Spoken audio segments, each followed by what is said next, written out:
Hey, you! You're listening to the podcast network of Gamefully Unemployed because you're an untouchable success. To support us and gain access to great exclusive shows like our brand new Supernatural watch-along Himboos, head over to patreon.com/gamefullyunemployed. You'll also get your lucky little mitts on hundreds of episodes of our other exclusive shows like Tom and Jeff Watch Batman, Star Trek The Next Futurama, Spiel Boys, and the complete series of Fox Mulder is a Maniac. We do movie nights, game streaming, regular mini-series and surprise shows, and you can even commission your own podcast about anything you want, within reason. You have nothing to lose and everything to gain by heading to patreon.com/gamefullyunemployed. That's patreon.com/GAMEFULLY unemployed. Probably don't need help with that word.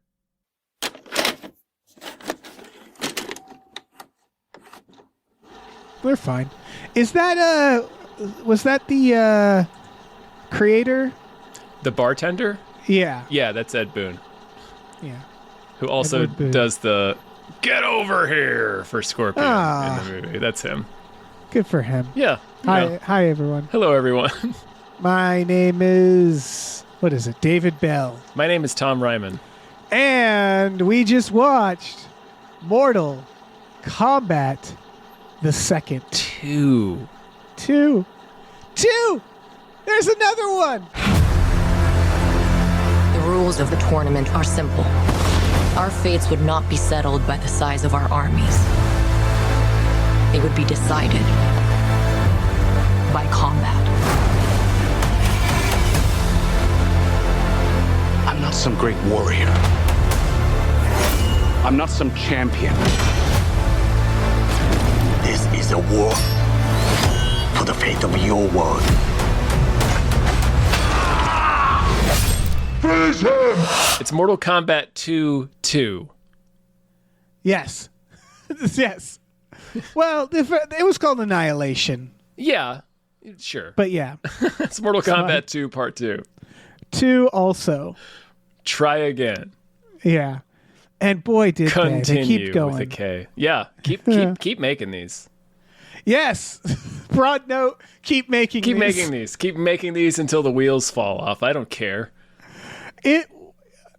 I saw this in IMAX. Ooh, what a treat. Yeah. What a treat. Center of IMAX. Mm-hmm.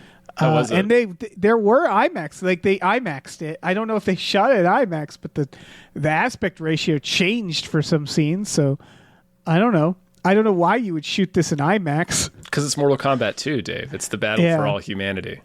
I think they have a budget cap for these. It's the raddest fight in history. Oh, yeah. Oh, they must, yeah. Yeah, where they're like that's why I'm like, they're not going to haul out an IMAX for this, are they? Yeah. I want them to, don't get me wrong, yeah. but like, that costs money. I want them to spend an embarrassment of riches on these movies. Yeah. I almost feel like we're not qualified to judge this movie because, like, yeah, I loved it. Obviously, yeah, I loved it. I was clapping, I was kicking my little feet. Yeah, it was stupid. Yeah, like, there are things that ping me that I'm like, oh, I guess that's technically bad, but I don't care. There's one thing in particular that made me laugh. Yeah, it feels like they had to cut some stuff. It's almost 2 hours, and the reason this isn't bad is because they knew what we wanted, and we wanted as many fight scenes as possible. They weren't even. A lot of them were short. The fight scenes. Some of them weren't even shot great. A lot of them was like, well, Carl Urban, we only got him for a few weeks. He wasn't going to train for this movie. We got to do a stuntman. There's like one shot where I was like, that is not Carl Urban in that shot. Yeah, there's a couple. Yeah. Like, we got him for a green screen, and I think that's it. Maybe one set. A couple sets, I guess. Right. He's on a couple. He doesn't do too much karate. Carl Urban, that's not really his thing. No, he's not a karate guy. He's not a karate man. A karate smith, as it were. Yeah. But that didn't matter because he was the right choice for Johnny Cage. Yeah, like everything is, like, the movie's super entertaining. It's just fun. It's a total blast. Like, yeah, and it is legit. Like it does have, like, I think the dialogue's really fun and well written. Like, I think there are aspects of this that are well written. Don't get me wrong. Yeah, this isn't a Mortal Kombat Annihilation. No. Like, this. I think what makes this movie good is that a lot of it is genuinely good. Like, I think that's the secret, right? Like it's a popcorn blockbuster, and it's done mostly pretty well.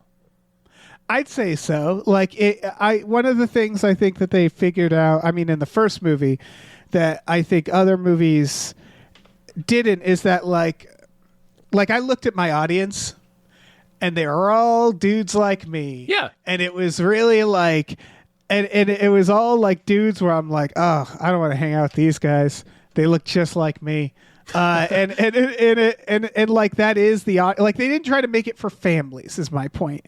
They weren't like, oh, Mortal Kombat, we could make that for everybody. We can make $1 billion on Mortal Kombat. It's like, no, you can't. No, you can't. And they know this. And you shouldn't aspire to. Yeah, that's dumb. Right. So, like, number one, there's like a nicheness to it where they don't explain much of anything. The other thing is that it feels like a sequel, and what I mean by that is that there's like a little bit of a disease with sequels where they're like, well, we want like anybody off the street to come in and watch the sequel, and it's like, no, that's not how that works. So, like, the characters are just kind of there, like at least the characters from the first movie. It assumes you are familiar with what it's almost a direct sequel. Like, it assumes you know what happened in the movie, in the previous film. You know what just happened, and you're right, it's like picking up on a new season of a show. Right. It's just like, if you're lost, I don't know what to Jax tell and Sonya already in Raiden. I'm not going to introduce you to them. They're just going to show up and start talking to Johnny Cage. You already know them. So yeah. You don't get reintroduced to any of the previous characters. They're just there. Yeah. This dead guy, it's fine. I also love, this is what makes me a hypocrite, is like, I hate this about Marvel movies, but this movie, like, spoilers, folks, Cole dies, which is very funny to me. That was, because they were like, the one character we made up for the movies, they're like, fuck this guy. We're going to Johnny Cage him in Mortal Kombat Annihilation. A little disrespectful, I thought. I thought that was a little, that's not the thing that had flagged me that made me laugh. That's when Liu Kang dies, quote unquote. It's when he becomes a fire god. Oh, okay. That's not the thing that made me laugh, but we'll get into that. But yeah, killing Cole, actually, that bugged me a little bit, because the whole first movie is about him and about his, like, wife and daughter and his, like, bond with his child, and they just smash his head and shove him into a fucking acid, garbage pool. Because the whole time I knew he was going to die. Because every scene before it, he's like in the background of every shot. And he's like, hey, and it's like, oh, you're going to die in your first fight. The only lines he really has is that little bit of, it's like, I have my wife and daughter back home, but if I die here, it's okay, because I know if I fail, then the whole world's going to end. It's like, okay, so he's telling us that he's about to die, Later, Gator. And that we shouldn't feel sad about his wife and kid because he doesn't. I appreciate that this movie did tell a different story, because Mortal Kombat can kind of do that every time. Like, the fact that they shelved him, they shelved Scorpion too. Like, he's here. Don't get me wrong. I'm glad you're calling this out, because it's something I actually respected about the movie, is they didn't redo Scorpion and Sub-Zero, because we already did that. And so they're like, let's tell a new story. Let's tell a new story with new people. And I kind of get that for Mortal Kombat, where this one is katanas. Although I will say, I feel like I can't speculate what happened. I feel like there was a script that was really katana focused, and then they were like, guys, we got Carl Urban, and they're like, all right, let's also cram. Yeah, let's develop like a Johnny Cage thing. More. Yeah, a little bit. There's not too much. It is way more katana focused than you might expect from the trailers, because they do focus so much on Johnny Cage. It's interesting. He is more of a. I was just gonna say he is more of a supporting character than you might think. But you're right. Yeah, I guess maybe they do kind of try to have it be focused on like a story about both of them, like Johnny kind of like coming back from being a has-been. Yeah. And so like the climax is like cutting back and forth between their respective like challenges, I guess. Like she's fighting Shao Kahn, he's in the Netherrealm. But yeah, I guess maybe it never felt too club-footed in that way to me, but it did feel like I was a little pleasantly surprised, mind you, but I was a little surprised that Johnny's way more supporting character than you might expect coming in. And they have to work 2 arcs into it. One's a very simple revenge arc. One is him trying to find his powers. It's just, I guess here's what I'll say is like my hot take is that these movies do things that you shouldn't do in a movie narratively with characters that they get away with because I don't know, I guess because it's Mortal Kombat and I'm fine with it and it's based off a fighting video game. Like when Cole died, my thought was, well, he'll be back. Yeah, he gets his head smashed and I'm like, it doesn't matter. It doesn't matter. It's built into the premise. Yeah. Like the movie literally ends with them saying, "Let's go get our friends back." Like yes, we have the Dragon Balls, so we can go resurrect our friends. Yeah. Like it's like death doesn't matter really in Mortal Kombat, so that's kind of fine. Because the game, it doesn't matter because you get fucking murdered in one round and then the next round you're back. Fine. Yeah, you're just back. Yeah. And so that's what I mean is like writers don't take a note from Mortal Kombat's writing style, because I would also argue Katana and Johnny Cage, right? Do they talk to each other? Does anybody talk to each other much in this movie? Yeah. There's like a lot of talking. I guess what I mean is that like everybody there's a lot of just people accepting moments and doing like Johnny Cage when he gets warped in, he does not question much of anything from the start, and I don't care. He gets warped in and he doesn't have these moments. Like every now and then he'll say something like, I'm pretty sure this is an aneurysm I'm happening. Like he'll make jokes, but like there's just moments where someone will be like, hey, I'm Kano, I'm Johnny Cage, all right, let's get to it. And there's a lot of that. A lot of people just sort of like not really having like moments where they like really interact much, where they like connect in any, like there's no connection is what I mean. Like, yes, they talk, but like it's a tournament for the fate of the universe. So I guess they're like, listen, we can talk later. We can learn about who we are later. We'll learn about each other through the journey of the film. Yeah. There's just a lot of like, they have Karl Urban and like they have a fight, Katana and Johnny Cage, and then they have a moment where he goes like, oh shit, she's here. And I thought like, oh, are they going to give them like a romance? Or are they going to give them some back and forth? No, not really. Like she's just like, it's cool. Katana's cool. And then they sort of, it's not like, really she's interact been working much. with Raiden. It's just this feeling of like there's certain characters where I feel like they never have a conversation and they're all in the same room together, and it doesn't, again, none of it really matters to me. Like they just, like Johnny Cage was the biggest one where he shows up and he's just kind of like, hey, this is weird, huh? And then he just sort of accepts it.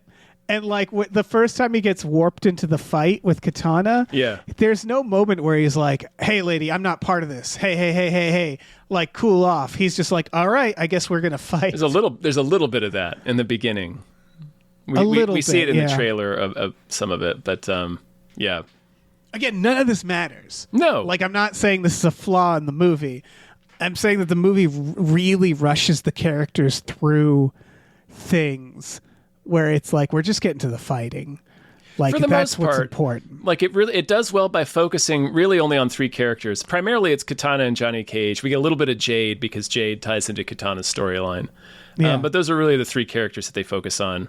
There's a little bit with Liu Kang trying to get Kung Lao back because Kung Lao is a revenant now. He's like a zombie monster. Right. And that's sweet. Liu Kang hasn't really had his story told, has he? No, he hasn't. He's kind of waiting.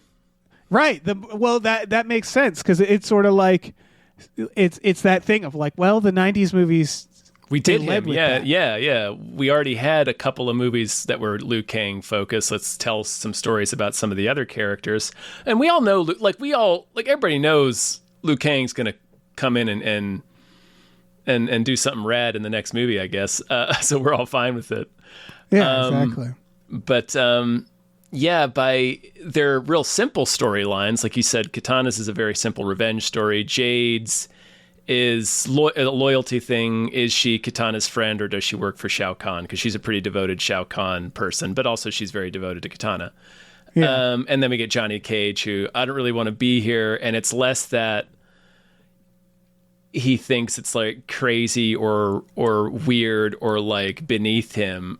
It's more of he doesn't think he's up to it. Like he's like, I can't do this. Like I cannot do this. Yeah.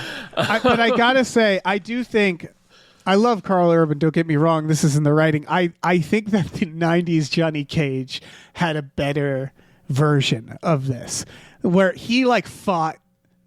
He like resisted the premise way more. It's a different take on Johnny Cage. Yeah. This Johnny Cage, he just sort of accepts the premise of what he's in way faster, I would argue. Yeah. And in the 90s, Lyndon Ashby's Johnny Cage, like he's the opposite of what I was just talking about, right? Like he behaves as though the whole thing's beneath him and that it's weird and kind of dumb and he doesn't really get it. Yeah. And he's super, super confident the whole time and then just winds up kicking Goro's ass. I know. And it's like okay. He has a weird arc. We got to break this guy's neck. We got to break this fucker's neck. He has a weird arc, come to think of it. Right. He learns to be humble and care about other people. Like that's his arc in the first one. This one is more about like he has to believe in himself. Well, they wanted Carl Urban, and Carl Urban is a little old. He's so older, they were like, let's make him kind of past his prime. Yeah, it's a good take. And have him gain confidence, yeah. I think it's like I'm of two minds where it's like if I was teleported to this temple and maybe I might not resist the premise too much. I might go like, me personally. So it's like a Mortal Kombat situation? All right. Okay. Yeah. Do I get a spear or something? I just mean like he's gotten enough evidence that what's happening is happening. Mm. It's kind of like, so one of the biggest turns in this, and I know why they did it, is Kano. I fucking love Kano. Kano is so That's good why that they clearly, they were like, we have to make him good. He's too fucking good. And it works for the character because Kano's a mercenary. He's a bad guy. Like you would call him a chaotic evil character. Well, actually, no, probably a lawful evil character because he works for whoever pays him. His turn feels very abrupt, but he actually makes such a strong case for it that it didn't ping me. Because it's that question whenever there's like a sniveling henchman that obviously is working against their own his own interests. Survival. Yeah, it's like what are you gonna do when Sauron wins, dude? Like the world's gonna be on fire, and like that's what Kano says. Yeah, he's basically like he just goes like it sucks here. Like I can't do anything. I can't gamble. I can't steal anything. I can't go to the movies. It's a good idea because it's like when the fate of humanity is at stake, even the worst person would go like, well, I guess I'm fighting on the side of humanity. Right, because I want to live. I want a world to exist in. Yeah, I want to do all the stuff that I like. Do all of the selfish things that I enjoy are going to go away. Yeah. Yeah. I'm fighting for my right to do crime. Right. And that's basically this, is like Kano, the worst of us, is still like, well, we're fighting for literally our existence, so I guess I'm on your side. I guess Kano's on our side. So consequently, we get a scene where Kano and Johnny Cage are teaming up in hell to fight Noob Saibot, and Kano turns to Johnny Cage and says, run, so that he can fight Noob Saibot. Right, which is, I would argue, that was where I was like, I don't quite believe that he would do that. Well, because Johnny's got the amulet. So he wants Johnny to break they're trying to break the amulet at that point. He's such a wild card that like he really is. it didn't ping me too much, but when he does like a heroic thing in this, I was like, I don't know about that, man. Really, Kano's just gonna grab the Quan Chi, the sorcerer, so you can bring your friends back to life? Yeah, doesn't seem like a thing Kano would do. Yeah, again, these are like really weird characters. Jade was another one where I was like, her turn to good felt. It was sort of like, I don't know what's going on in your head, Jade, for some of it. None of this matters. That was fine for me because that's the point, right? We kind of don't know. And they've done both versions of Jade in both the games and the movie adaptations, where she turns good or surprise, I'm just going to turn evil on you. So so I think her being inscrutable maybe was intentional, so that like when she finally comes in with, we don't know what she's going to do, and then she comes in and helps them. This is all, but to me, I'm like, this is all the point of an adaptation of Mortal Kombat, meaning that Mortal Kombat is all like, you play Mortal Kombat, Sonya will fireball Johnny Cage and kill him, depending on which character you select. It's all to say that alliances have to change constantly, because the point of a Mortal Kombat movie to me is how many combinations of them fighting can I get? Like, I want this person to fight this person. I want this person to fight this person. That's an interesting question. What does make a good Mortal Kombat adaptation? It's having, they did it in the first one where they have like Sonya fight. Who does she fight? Like, they just in the desert and they just stop to fight. Kano. Oh, right. Kano was technically on their side. Yeah. For some of that. Again, same deal. He's a mercenary, so it works. Kano's kind of a Deadpool.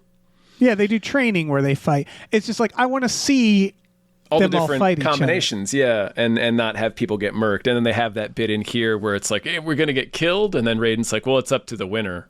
Like, they can decide to kill you. And I like that they do another. Oh my god! You point out they do like the foot sweep or like the jumping, like they did in the last one. They have Johnny Cage do like the wobble and then have him just fall straight over backwards when Katana declines to finish him. That was so dumb, and I loved it. It was great. Yeah. But it worked narratively too, because that's it's Katana telling Shao Kahn to fuck himself. It's us seeing that she's not evil, and they work it in. I think that's a big part of it. I liked seeing locations from the game is big. The member berry stuff is good to me. Is an aspect for me. This is the shit where I'm like, most of the time I don't want any of this. Like, I don't want the member berry. I don't want, like, it's like in the game. Like the Mario Galaxy movie, I think gets pinged for this stuff. Because it does too much, I think. Yeah, my dumb brain fucking loves this. Well, I think this one, like you said, it probably has a salary cap on it. And we were pointing out that it does well to just focus on these 3 storylines that are really just 2 storylines. So that it doesn't bother to reintroduce the other character. It very much is behaving as a season 2. I think like Mario Galaxy just tipped too much in the direction of pulling things in for people to recognize and get excited about, but lost the story thread. And I don't think that ever happens. And it hasn't happened in either Mortal Kombat movie. It doesn't happen in this movie. Yeah. The question of like, why does this work and something else doesn't? I have to recognize that some of it is bias. Sure. Some of it is the fact that Mortal Kombat is something that hasn't been done to death. That's another I guess thing. Technically, neither is Mario, but this is made for me. Also true. Well, and I still walked out of Mario Galaxy still mostly liking it. Like, right? Yeah. Like, I liked the first 2/3 of it. It's the ending really farted in my face. And I like Mario a lot, like as a property, a lot. Not as much as Mortal Kombat, so I do recognize that the bias is involved there, but I just felt like the story gets lost in Mario amidst all of the remember this. Yeah. And in this one, it's more focused on, because it's for an older audience too, so it's more focused on keeping a thread coherent and weaving that stuff into it. So we're going to have a fight where Cole has to get killed. That's a thing that has to happen in the story. Why not do it in the Deadpool? We haven't seen that in a movie yet. Right. That's the thing. Well, that's the thing is I think this has an easier time than Mario. Mario, I have to admit, I was clapping like a seal with Star Fox showed up.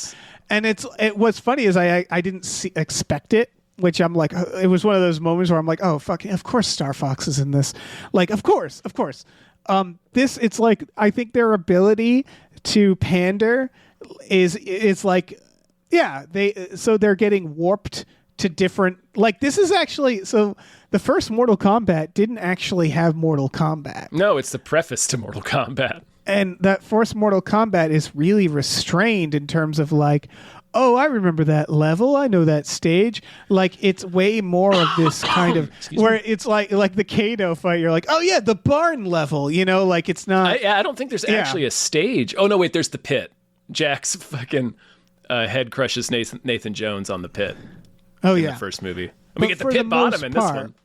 Yeah, we do. That's pretty. That's cool. a cool fight. I enjoyed that fight. Oh, I like when she holds up the corpse and the corpse disintegrates. That part Oh, when to, she's like, holding this- to withstand yeah. her like banshee scream. That was a fucking fun fight. There's a lot of fun games in each of the fights too. The Baraka versus Johnny Cage was a fucking blast. Yeah, that When he was starts great. doing the arm stuff little and kid- yeah. Baraka's like The little kids, they do all the little Barak little kids, Barakas. All these Yeah. little Barakas. and they do the draxed him, classic Dave. where he I knew they were hides and going they all to. point. I Oh, knew yeah, they of were course going to they were drax gonna. him. They drags him pretty good, I would say. It works. It It works. I like the idea of Baraka just being like a huge Johnny Cage Yeah, fan it's a huge Johnny Cage fan now. because it actually, again, it's justified in that Johnny Cage is like he's like this. You know, he's a Jean-Claude Van Damme in this world. He's like over the hill action guy that like a bro. Would love, and Baraka, they make a bro in this basically, Kinda, where it's yeah. like, oh yeah, he would like Johnny Cage. He would love Johnny Cage films.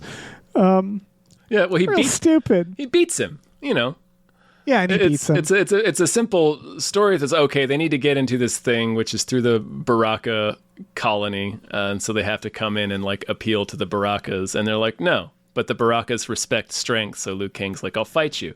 So basically, they just have to beat Baraka in a fight to earn passage. But they have fun with it and make it into like a fun They game. do a lot because Yeah. Johnny Cage basically. So Liu Kane's like, I'll fight you. Yeah. But Baraka doesn't want to, and He's then not Johnny interested, Cage starts like being like, oh, because you're a coward. Is that it? He calls and then him Baraka's a pussy, like, and I'm like, they have that word in Outworld in Adania? yeah, apparently. They're all speaking the same language. That's true, they are. Yeah, we don't have to even think about why They're that's parallel happening. dimensions. It's fine. Yeah. And then and then he's like, I'll fight you, Johnny Cage, which Yeah. that's a fun twist. It's a fun and that's a build-up, good yeah. scene of Johnny Cage being like, I'm gonna die, and has to run a lot of it. Yeah, Yeah. Johnny Cage spends a lot of like that first fight with Katana as well. It's just running from her. Him getting beat on like Yeah. a drum, but like Katana really beats his ass. Those are Yeah. two really good. Man, every fight is fun. This is just a I fun think- ass movie. I think the best one is Kung Lao. Kung Lao Liu Kang. Those, yeah, Yeah. that was like I almost stood up Yeah, because there's like that the two. hat flying everywhere. Yeah, and, like, that the hat was such a good game. Just have yeah. it because early on constantly. yeah. Early on, they have him show up and he throws it at the beginning of the scene, almost like Black Dynamite. I threw that before I walked in the room. Yeah. So he throws the hat, and then we have like a scene happen, and then all of a sudden, in the middle of the scene, the hat comes in and cuts Raiden's throat, and you're like, "Oh shit!" Yeah. Like I forgot about the hat. The hat. So- They should every time Kung Lao walks in, they should go, "Where's your hat?" Where's your fucking hat, man? Yeah. He's a scary ass bad guy, but I was super hyped for that fight because those are probably the two dudes with the most ability. Like I know Kung Yeah. Lao definitely is that actor. Like a lot of the stuff like a lot of like the crazy like flipping stuff he does, at least in the first movie. I remember I was working at Collider at the time, so we were handling a lot of like the press and interviews and stuff around that movie, and like none of that was like wire work and stuff. That was just that dude can do that shit. Right. So yeah, when these two dudes were teamed up, it was like the main event of a pay-per-view. Yeah. And it's a sweet and again, fucking fight. it was It's so cool. it was very simple. It was like Yeah. there's not much environment around them. Like But the background was so cool. It's a simple stage. It's just the portal stage from Mortal Kombat 2, but like having that as the backdrop was super cinematic and cool. And like you're saying, there's nothing really complicated about the fight. It's just these two super fast, skilled fighters fighting each other while this razor hat keeps swinging in and out of. So they have to keep like dealing with that. well, they just keep finding ways to fucking play with the hat. It's so good, yeah. Yeah. Who's Quan Chi? That was Damon Harriman from he was Cabal No, I in mean the like last movie. which character is Quan Chi? And yeah, it's Cabal. I looked it up Same and I was guy, like, yeah. it's fucking Cabal. Charles Also Charles Manson, Manson. Yeah. In 2 different things. That's right. Once Upon a Time in Hollywood and Mindhunter. He played Charles Manson in both. And he was Cabal. They just liked him too much. I want Cabal back, but he'll be back. Fine. They'll necromance him back with the Dragon Balls or whatever. Yeah. Quan Chi is a necromancer character they introduced in Mortal Kombat 4. So he's the guy who's resurrecting everybody in this one? Yeah. We see him do it a few times. That's a very funny role for this guy. It's just, I love that they're giving him all the weird freak roles. Yep. The one that Kano just keeps just fucking drilling into with the insults. He calls him a bleached dildo. I lost it. Yeah, he pulls out every single one. He's so It's like good. Voldemort's ball sack and like He's so fucking funny, man. Loved Kano. So glad he's back. Kano's on fire.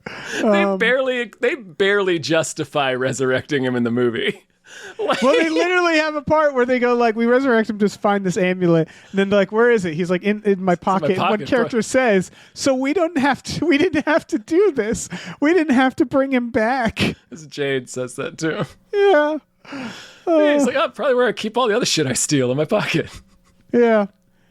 Again, this movie's like nihilistic in a way, where they're like, it's the whole movie's like, listen, you know what you want. Yeah. You want these guys back. You don't want anybody to die. Like, you don't want to. They're going to come back every time. Every time. If you want to work for it, you can bring him back. Yeah. Every Mortal Kombat will be about the fate of humanity, and and whatever the like. It'll end in whatever way makes us be able to make the next one also that. Well, they'll smoke the next bad guy, but we'll lose 1 or 2 people along the way that we gotta bring back, because we can't leave it with. I mean, spoilers. We can't leave it with Jax dead. We can't have Jax dead. Yeah. Fuck that. Cole. I'm sad Cole's dead. We gotta bring Cole back. But yeah, people have. That's the thing. That's, I guess, going into Mortal Kombat. The thing you have to sit down and realize is that people have to die. You got it. And sorry. Oh, no. And just that the Mortal Kombat movies in the 90s had that issue and they didn't know how to deal with it. That fact that they're like, well, the heroes can't die. And so they didn't kill most of the heroes. Almost none of them, except for Johnny Cage in the beginning of Annihilation. Yes. But that first main one, they had to like make up people to die. Art Lean. Yeah. It sucks. So like, I'm sad for Art every time, I call bullshit on them every time when he says flawless victory. It's like, fuck you, he hit Goro. Yeah, he hit Goro. He That's kicks bullshit. Him. Yeah. Goro lost some life there. His health bar was not at 100%. Yeah. Wasn't no flawless victory. Yeah, and so I guess they realized in this one that they're like, you got to kill somebody that we care about. You got to kill somebody, yeah. And it has to be somebody that matters, too. So them killing Cole, at first you're like, well, okay, we kind of knew, like, Cole was at least going to get benched to a degree. Yeah. But, like, we still, it's kind of dirty when it happens, because it's just Shao Kahn cheating his ass off. Yeah. Well, that's the other thing. Like you have to kill them also in a gnarly way. Yeah, dude. Like, it has to be, like, a real, like, splat. Yep. Jax, and that Jax hammer, I was like, well, that hammer's going to crush a head at some point. Yeah, I was super surprised they didn't get the king in the beginning, but I guess it's because they were saving it for Cole. The king in the beginning, I was like, this man is it's so dead meat. The most dead meat a man has ever been in his life. If you're familiar with Mortal Kombat lore, like the second that scene begins and it's like Kitana talking to her father, King Jared, it's like talking to Uncle Ben. Yeah. You're like, buddy. That is a dead man walking. Like in that first fight where it's Shao Kahn versus him and he kills him and that's how he takes over Edenia. He says to Kitana when she walks out to stare up defiantly at him over her father's corpse, Shao Kahn's like, your father shouldn't have brought you. And I'm like, I agree with the monster. He should have looked over and went like, Jesus, is that a kid? Right, yeah. He puts down his hammer. He's like, okay, look, like, seriously, man? Yeah. Like, send the kid home. I didn't even see you out there when I was fighting your dad. I would have probably had you leave first. Man. Oh, God. Oh, fuck. Oh, God. Your dad's fine. He's sleeping. He's fine. He's sleeping. Fine. He starts puppeting in. Yeah.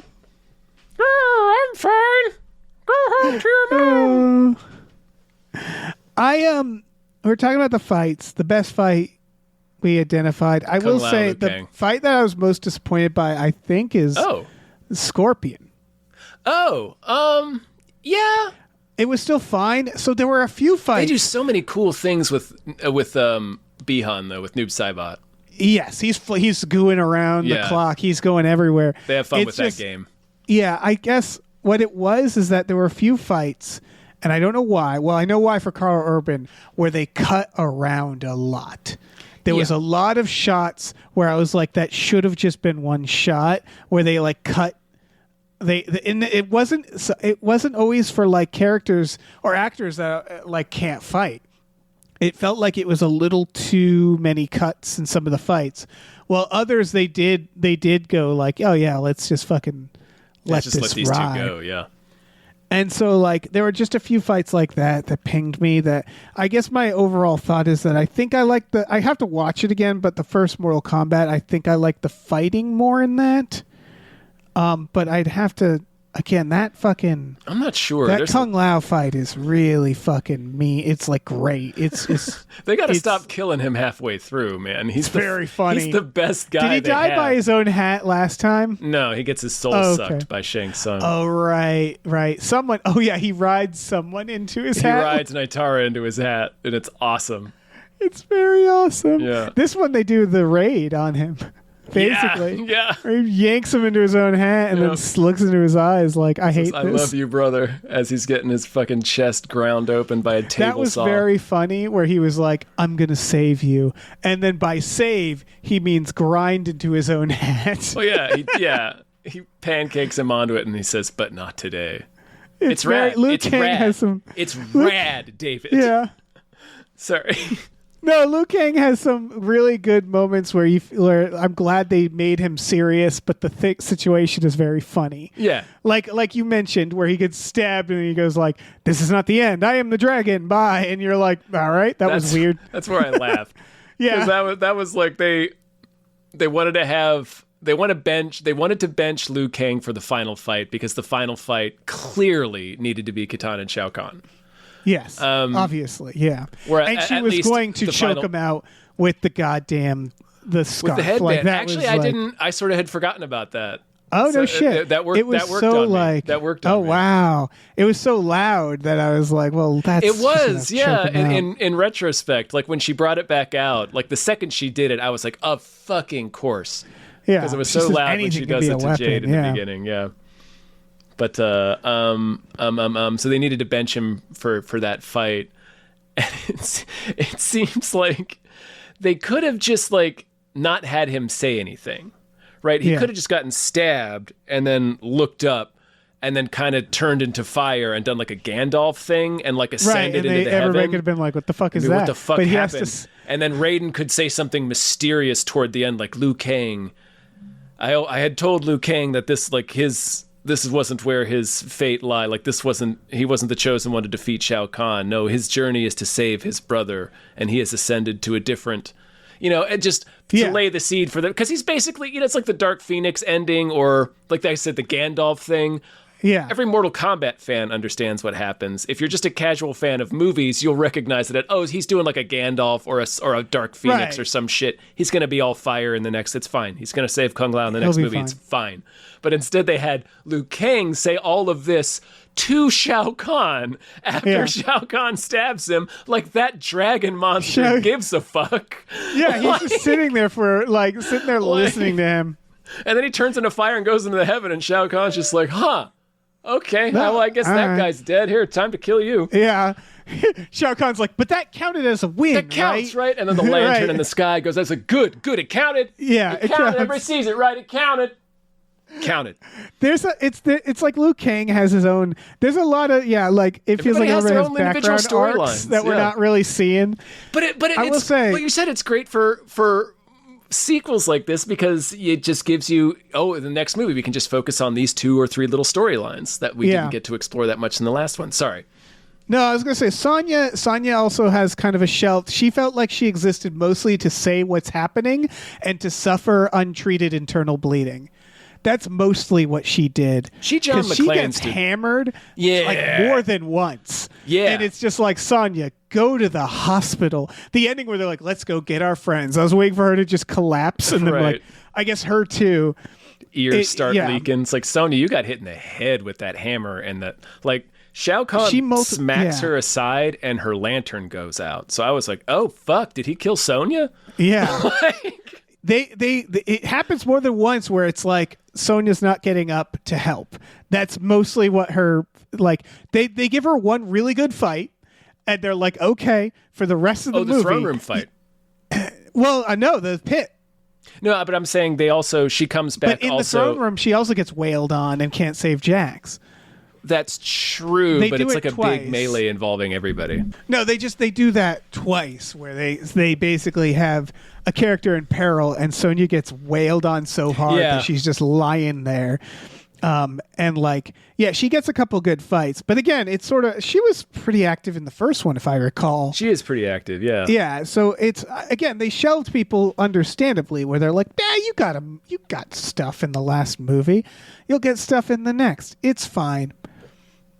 Yeah, and I didn't, like, Sonya got enough to do that, like, she got that one badass fight, and I thought the throne room fight, even though it does end with her getting incapacitated so she can't help Jax, but everybody gets, like, it's a cool fight, and everybody gets a lot of licks in.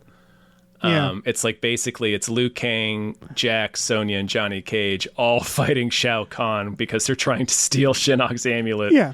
They're robbing him. room. Technically, Yeah, they're robbing if the cops come, the cops will be like, there's nothing wrong with what you did here. Tore that man's arms off and killed him in your own home. It's true. Legal. It's true. He's standing as if this was Florida. If Shao Kahn's palace were in Florida, he has broken no law. Yeah, exactly. It's fine. It's totally fine. Totally fine.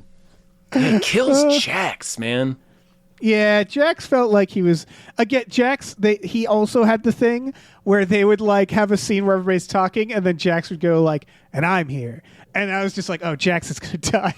Oh, There's a few scenes where Cole and that. Jax were kind of like standing in the background, and they weren't doing much, and I'm like, they're gonna kill those two men. Well, Jax at least he gets the first fight. Well, I mean, not the first fight. I think the first one is Johnny Cage and Katana, but he fights Jade and wins, and they have that cool ass fight.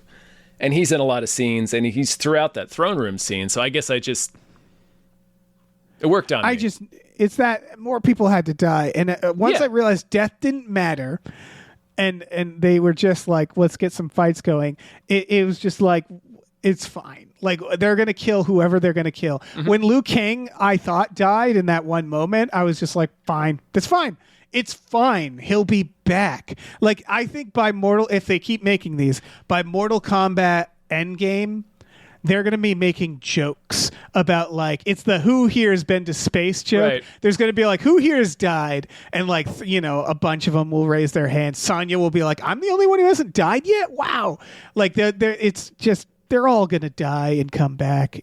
Yeah, it's Dragon Ball rules. Because, well, the underworld is much like space in Avengers. It's a location. It's going to be a place that they will return to. Yeah. So it makes sense that they're going to die and then have to like fight things in hell. It's one more place to be. Just fine. Just one more place to be. It is. One more place for Kano to crack jokes. Yeah, exactly. Kano does not give a fuck about being in the underworld. Just eating peaches in hell. Yeah. Yeah, he eats a peach. Don't eat a peach you see in hell. Don't eat a peach. Don't eat anything you see in hell. Don't put your mouth on anything in hell. Try not to touch anything. It's probably good advice, yeah. Yeah. When that scene where it's Scorpion, Johnny Cage, and Kano, I was just like, this is a weird situation. This is an assortment. But it's what you're talking about. It's part of the fun of what makes a good Mortal Kombat adaptation. It's like, it's not just who's fighting who. It's, well, which characters can we throw together? They should have fought him. This movie should have been 3 hours long, and they should have fought Scorpion in that scene. Like any scene where two characters meet each other for the first time, they should have had a reason to fight each other, like two cats who they don't know each other. That's how the story mode in the recent video games go. So you're 100% right. Like if they just wanted to make this longer, like Kano and Johnny would have had to fight Scorpion to convince him to help them. the trailer tricks you because they show Johnny Cage going under Kano's laser in the trailer. So I just assumed those two were going to fight. And nope, no fight. They make it like, because he's getting choked out by Noob in the trailer, and then he says, like, hit him with your powers. So I don't have any powers. You don't got any bloody powers? So I sort of figured that they were on the same team by that point. I guess I didn't see that part of the trailer. I think I just watched the teaser. I don't know. And then Johnny Cage being like, doesn't seem fair. I don't have any fucking powers. Yeah. But I guess, they all have powers. Everybody has powers. Yeah, by the end, he unlocks his shadow kick. Yeah. Yeah. Damn right he does. Yeah, and the shadow kick Bihan into hell. It was great. I don't care. Bihan, that was very silly only because I was like, wow, Bihan is like more powerful than everybody. Because he gets hit with the Kano blast, Scorpion's fire, and a third thing, Jade's staff, and it's none of it is working, and then Johnny Cage has to fucking shadow kick his ass. It's that last little bit. It was when they all hold hands to sing and defeat Ronan at the end of Guardians of the Galaxy. Yeah. Takes them all. Takes everybody's energy. Yeah, it just makes that motherfucker really powerful all of a sudden. Yeah, well, I mean, he already was. Yeah. Like, remember in the first movie, Sub-Zero is kind of a serious problem. He is. I like in this where they're like, Scorpion, come help us. And he's like, I've made deep, deep peace with myself. And they're like, Sub-Zero's back. And he's like right. Fucking what? Immediately everything burns down. It's like, oh, you still haven't really resolved this, huh? Yeah. Like, you haven't healed at all. No. His therapist is like, no, Scorpion, no. We've talked about this. Yeah. Like his eyes turn black and he says, vengeance will be mine. And then his little skull mask appears. I'm like, it already was. You're in hell. You're chasing him in hell. You sent him here. You had vengeance. You sent him to hell. There's nowhere else to send him. Well, you can't you send him to super hell? Like, yeah. You're going to kill him again? Yeah, where did you think he went when you killed him? I guess he's technically mortal at this point, Noob, Bihan, because they say that Quan Chi has made him mortal. Yeah. They show his like dead body in hell, and I was like, "What's that about?" And then they like resurrect him, and it's that there does seem to be. I guess there's like a super hell where like I don't know how it works. I don't care how it works. Well, it seems like in his resurrected form, he has free passage. Yeah. Right. Like, what is hell? Hell is like you said. It's like a realm. Yeah, it is. It's just another place. Like another place. It really is. It's very like Marvel Comics. Yeah, Raiden's like, I can get you to hell. Easy peasy. That's fine. Yeah. I mean, not when my throat's been slashed. I need to recharge a little bit. But. Oh, yeah. But he can just go, like when they're like, let's go get our buddies. I'm like, Raiden can do that in an afternoon, I think. Bring him back to life. Yeah, but he can just be like, go through the portal. Just go through this probably doesn't work. They probably can't. They have to go bully that necromancer, I guess. Yeah, That's I guess they got to get him to do it, yeah. That's funny. That they're going to go bully him, kidnap him. It ends with him kidnapped. Like, Kano shows up with Quan Chi. You're right. I got this guy. He's going to bring our friends back. It's really funny. Your friends, Kano? Yeah, what are you doing, Kano? You want to bring Jax back? Why are you part of this? Doesn't matter. I don't care. He's going to flip on him again. It's fine. Yeah. The character stuff, it's just paper thin, and I'm fine with that. It doesn't matter. It's as consistent as it needs to be for a blockbuster, for a popcorn blockbuster movie. I guess. I mean, I'd argue that even like Marvel does more character work. It does more explanations. Like when someone turns sides, they don't go like, I'm sick of it. It like I would argue that this one just doesn't need to. I would say this has the type of character work as a children's film. Like where like it can be kind of a joke, it can be quickly, it can be on a dime. Characters accept their situations the way like, Mario who is a plumber. And I forget now that Mario is supposed to be mortal, right? Yeah, Mario, he's like a mortal man.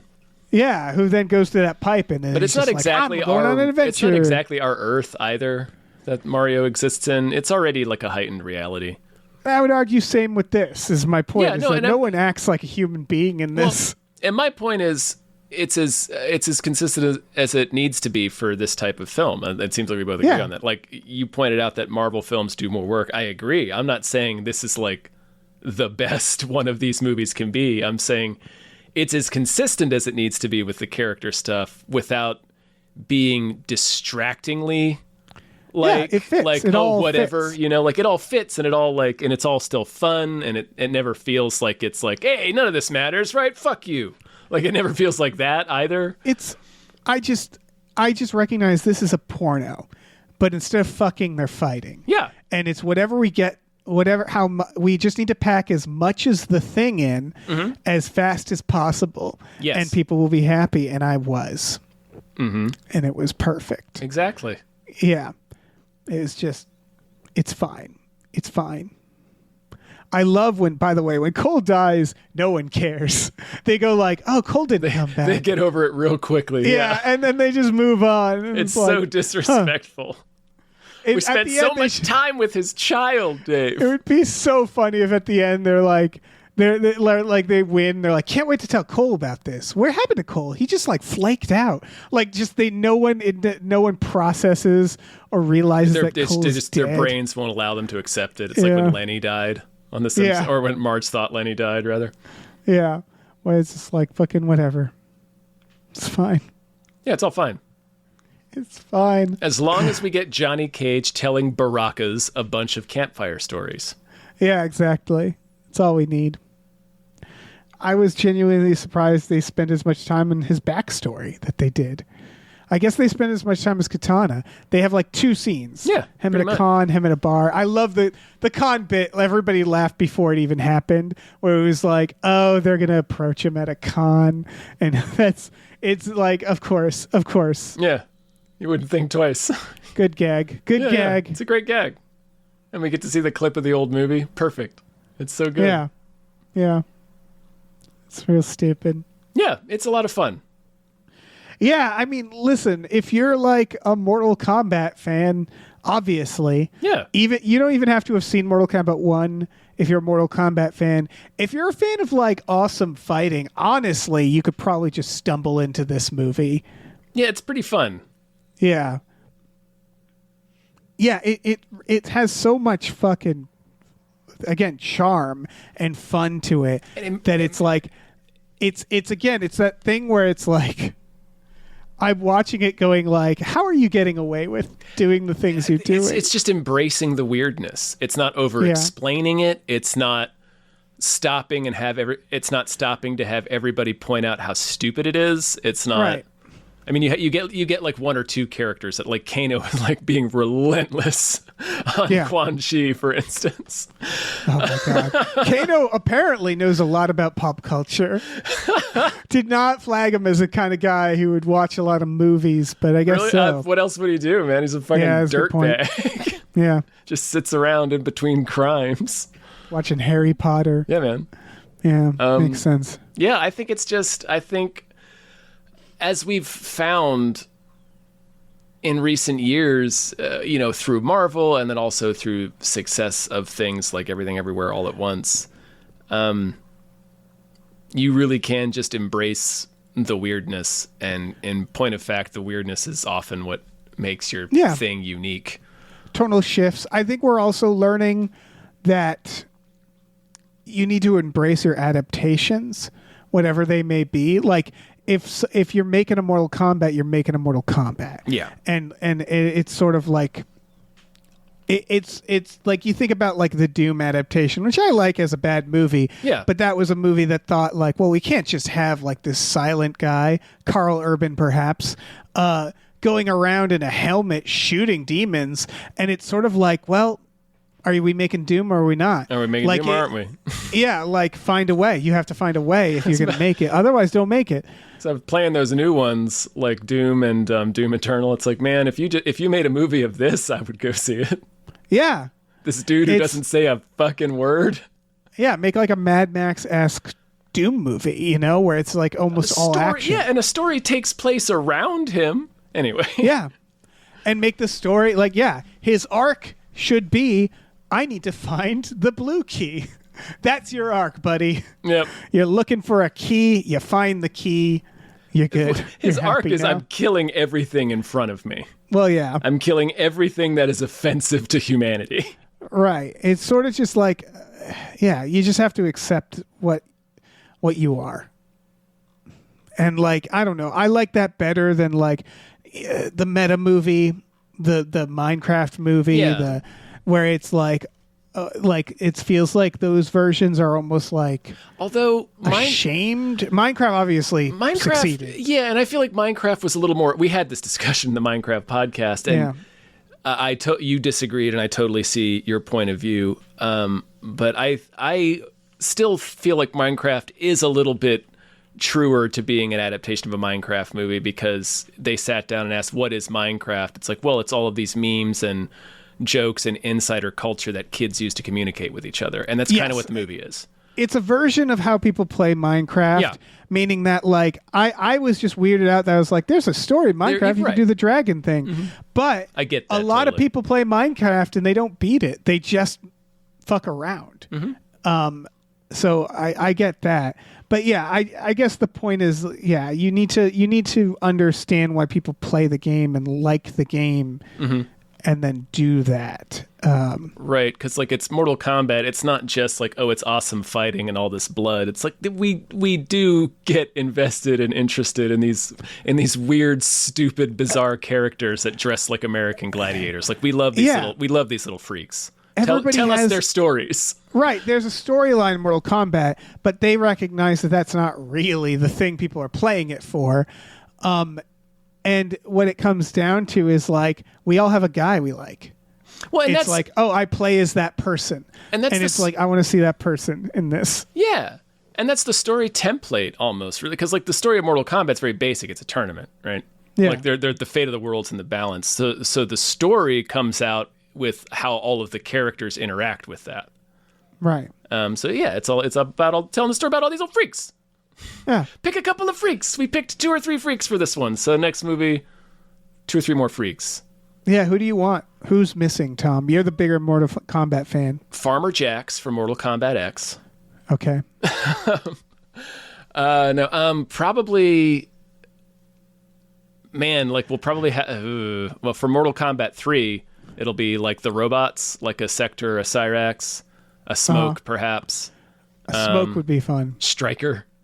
Stryker, he'd probably have to be a villain. But like I was thinking about Stryker in this because I was like, I feel like a gun in a lot of this would be. I mean, it's not against the rules. They keep being like, there's no rules. If I was Johnny Cage, once I went back to Earth and I knew there was this tournament happening, I would buy a gun. Get a gun. I'd have a gun Just on have me. it on me. Yeah. Yeah, because a lot of these, I'll it's shoot like, that Dragon Man in the heart. yeah, done. Nightwolf, that's another one from Nightwolf. from Mortal Kombat 3. Yep. Yeah, right. Are they going in order? They're mixing. We're getting. Yeah, it didn't feel like they we're were. pulling characters from like Natara, who's the vampire lady that got bisected by Kung Lao in the first movie. She doesn't show up until Deadly Alliance, which is the 5th Mortal Kombat game. I figured they weren't going to keep true to that. No, Why would they're mixing and yeah. But like Shao Kahn, Baraka, Katana, Jade, those were all people that first appeared in Mortal Kombat 2. Yeah. Oh, yeah, They might need another- Rain would probably Ermac be a good and one to Rain. do. Rain he's just one of the palette swap ninjas, but they've since developed out his story. So he's like Katana's brother, who's a bad guy. He's like a real. He's kind of like a Viserys Targaryen type character from Game of Thrones. That would be cool. So yeah, he'd be a cool character to throw in. I want that hot lady Goro. Shiva. Yeah, Shiva. that's a Mortal Kombat 3. That Shiva. horseman. What's the horseman from Mortal Motaro? Kombat Annihilation? Yeah. Motaro. Get some of those freaks in there. Malibu from fucking American Gladiators, speaking of. Yeah. I think Goro should come back, right? Oh, yeah. He will. They stole his body back. At the end of the first movie, you see it get stolen back by Shang Right. Tsung, like it disappears in fire. I appreciate the restraint shown here. Me too, yeah. To not have Goro back, but I'm like, for number 3, baby. And there better be a number 3. There must be, man. This is going to make money. Let's see. Goofballs like you and me, I might go see it again. I want to. Yeah. I want to watch it again right now. Well, yeah. Oh yeah, absolutely. Yeah, it's doing good. I mean, it's competing with Devil Wears Prada, and there's not a lot of competition between those two.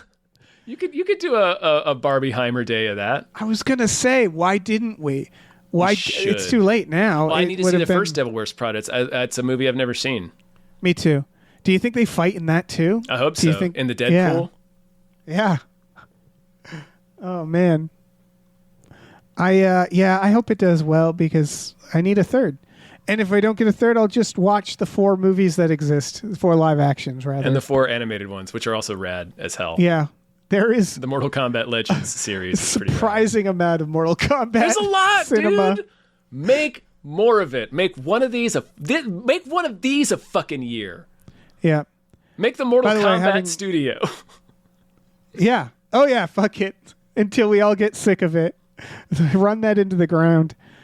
By the way, it's weird watching Carl Urban talk to Kano, kind of doing a Butcher impression at Carl Urban. Like, it's not quite the same. Well, Butcher's an English accent. Butcher's an English character. They just feel like they would hang out, I guess. Oh, Carl Urban and Josh Lawson, Kano? Or like Kano and Butcher? Butcher and Kano, I feel like would hang out. Yeah. Those two would find common ground on a lot of things, I think. Yeah. Oh, man. I just love that Carl Urban did this because I think Carl Urban, with The Boys, he's probably low-key doing great. He has a producer credit on it, maybe since the first season. Right, but he always feels to me like, and this is not an insult to him, but he feels like a B-movie actor. He's like a Bruce Campbell to me. But then you look at his career and you're like, you were in Lord of the Rings, man. He's a Bruce Campbell who made it big. Yeah. Like he still stars primarily in genre like fan culture type stuff, like Star Trek, Lord of the Rings, and the Boys and Judge Dredd and stuff like that. But he's had a massive amount of success. And he should be proud of what he's done because he has kind of nailed. He'll like Dredd. It's like, well, you've nailed that. You nailed it. He did, yeah. Bones, you fucking nailed it. He's great as Bones, yeah. Yeah, those are 2 very different characters. And yet it also still feels very Carl Urban. Fucking Thor. He's nails it in that. I always forget he's in Thor, yeah. Yeah. And then Butcher. It's just like... Butcher is... Man, yeah, what a... He never misses. He's really good. And Johnny Cage, I was like, this is fun. Great. Yeah, he was great. The funniest thing about him talking to Kano is him struggling to mask his accent while he's talking to Kano. Yeah, that's got to be tough. He's Kiwi and Kano's Australian, but still. Right. The accents are close. Oh, yeah, the actors would probably hang out too, I guess. Not to say everybody from over there would hang out, I guess. But they just seem like guys that would hang out.